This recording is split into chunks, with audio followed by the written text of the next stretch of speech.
Okay,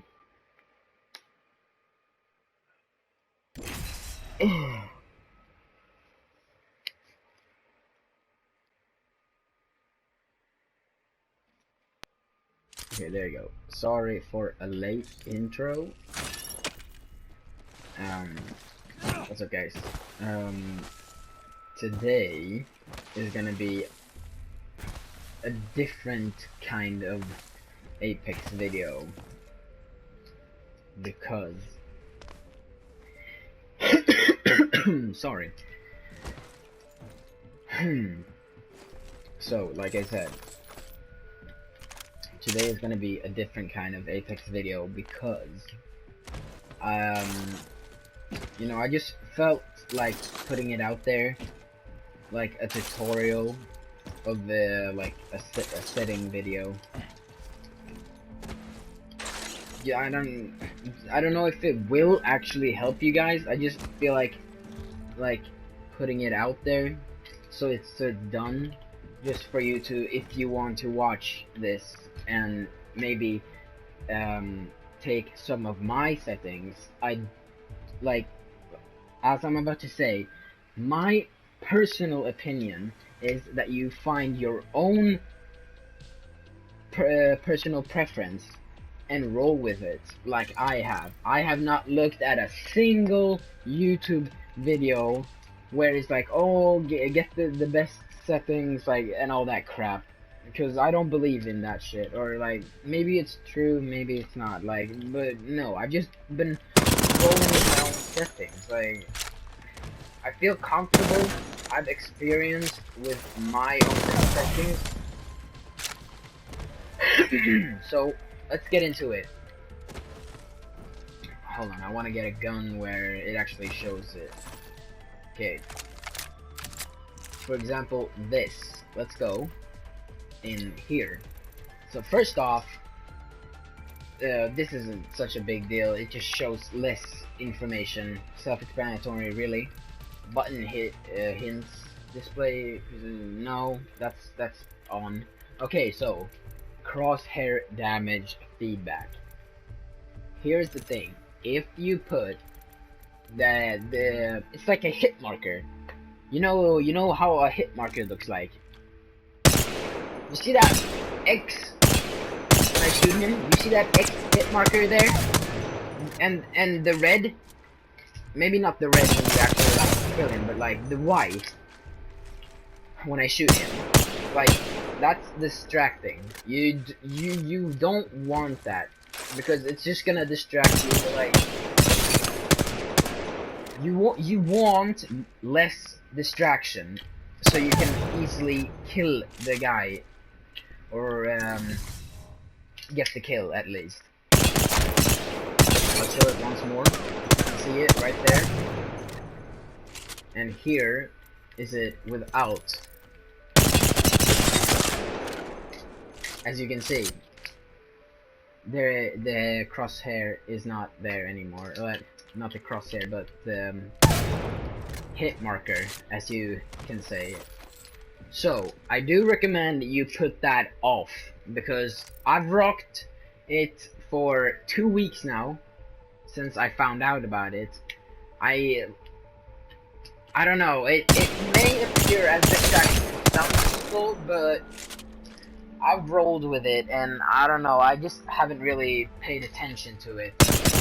But I feel like it's way much cleaner with, without, I mean, the hit marker. So, moving on.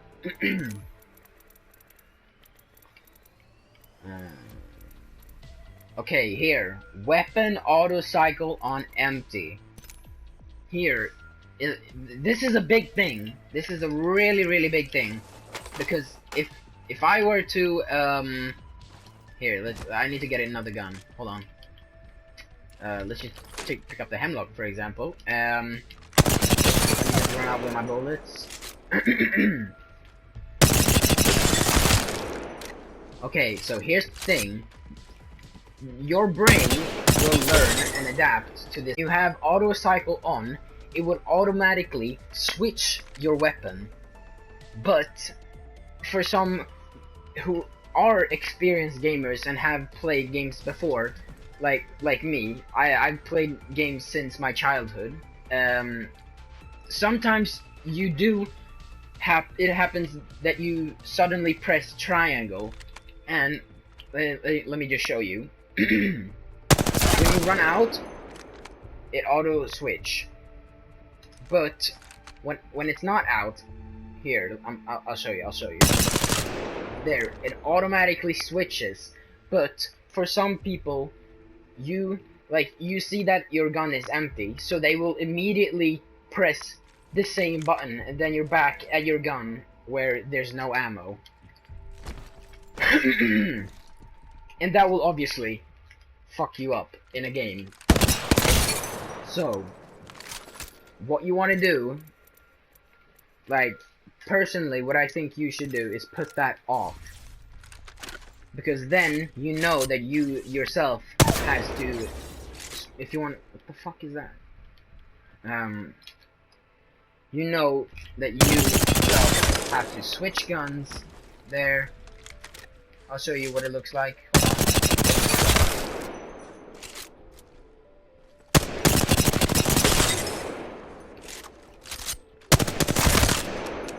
There you go. See, press triangle to cycle weapons, and it's as easy as that. Auto sprint, I have mine on auto sprint because my controller is fucked. That's the only reason. But I've adapted and learned, so it's not a big deal.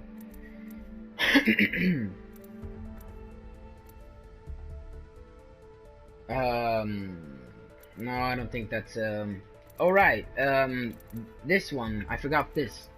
You want to put this on stacking, because if you put this on, for example, floating, you will see here, hold on, no.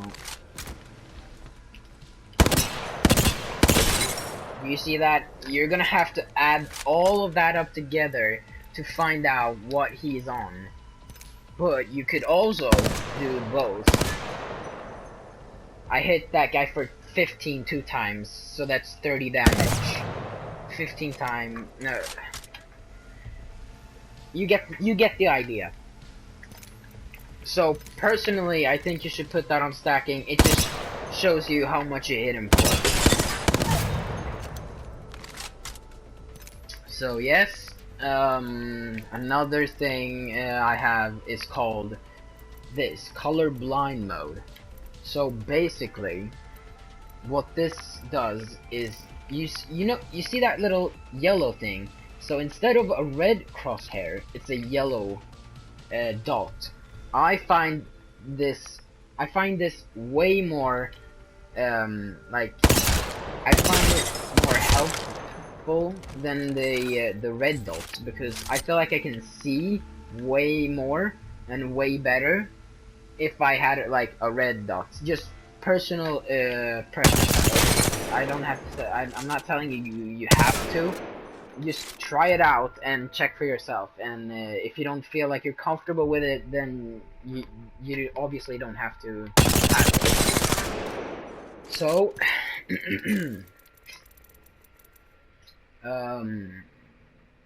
yeah, you can if you want, you can change this. Just determines behavior on the crouch. Okay, so here we are, the sensitivity. Now, a lot of people who are new to this game and who is not very good, but the majority of people plays, like of what I have heard, plays on 4 at least. So it's a good start. A lot of, like, you start off with 3. It's the default sensitivity. But if you feel like it's too slow for you, then you can change to 4. And so what I did, I played with 4 for quite a while, and I still thought that it was too slow for me. For some people, they really like 4, and so they stick with it. But for me, it just, I don't know, it just didn't feel right. I feel like if there's a guy shooting at my back, I want to be able to do this and quickly just beam him. You get the idea. I don't want to be, it's not like I want to do this and I would be dead already. So, I put it up to 5. What is it? Very high on look sensitivity ADS, which determines how quickly your view rotates, basically. So response curve, I've always had it on steady, determines how the stick analog input is used to turn your view. Self-explanatory. Look dead zone, small. It links up with the movement dead zone, so you want to have this on small. Invert look, I mean, no, why would you ever want to have that?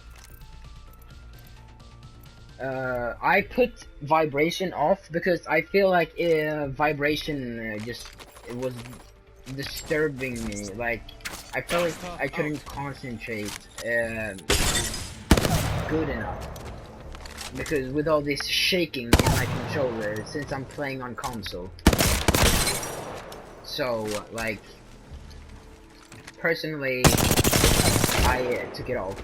So, I recommend you experiment with that, and if you don't like it, or if you do like it, you keep it on, or remove it. So, I just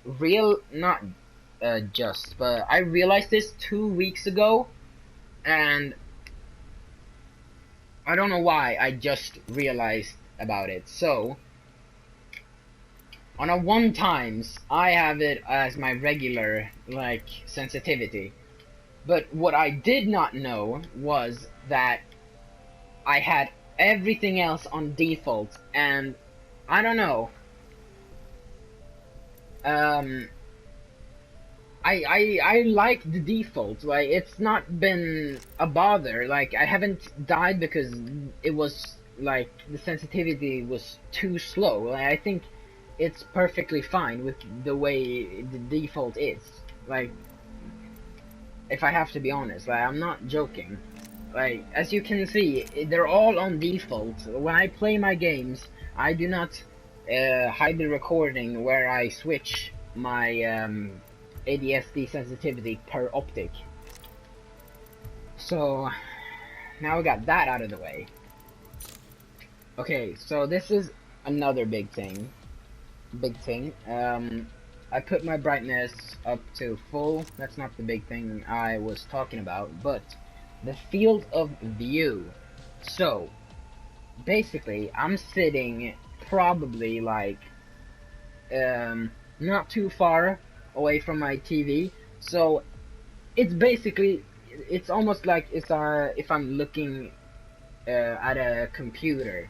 Some PC players recommend, like, console players to not have high field of view, because you would be sitting like far away from the TV. But I don't know. I don't know if that's true or not. Like, maybe not everyone does it. Like me, I don't. I sit pretty close to my TV. So you would want to have it on 90 if you're if you have a really good, like, TV. I have a 4K TV, but it's pretty big, but I mean it's all right.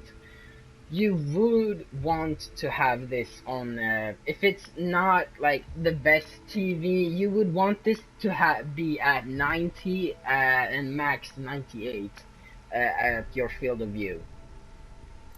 And the sprint view shake, you obviously put that on minimal, because you don't, when you sprint, you don't want this every time you sprint. I want to see what happens when I sprint.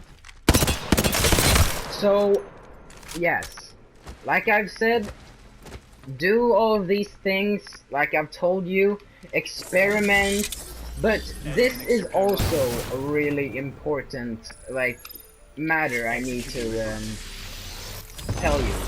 You do not, I repeat, you do not want to be switching like every time, like, or every day. If you feel like you want to experiment with one thing that I've showed you in this video, stick with it at least a week. It takes time to learn. It takes time for your mind to adapt and learn to all of these new, like, changes that you're about to do. So yes, please listen to me. I'm not. It's really an important thing you need to think about.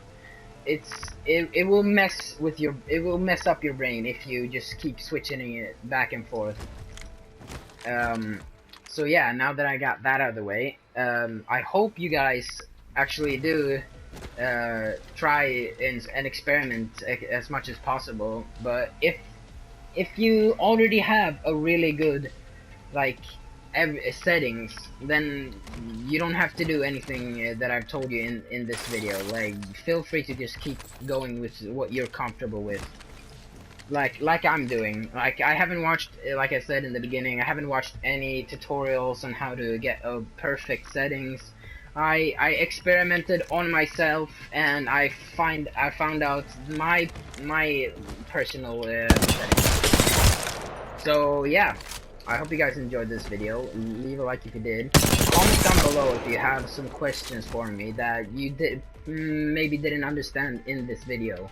So, and I will try to answer them as best as possible. So yeah, see you guys in my next video.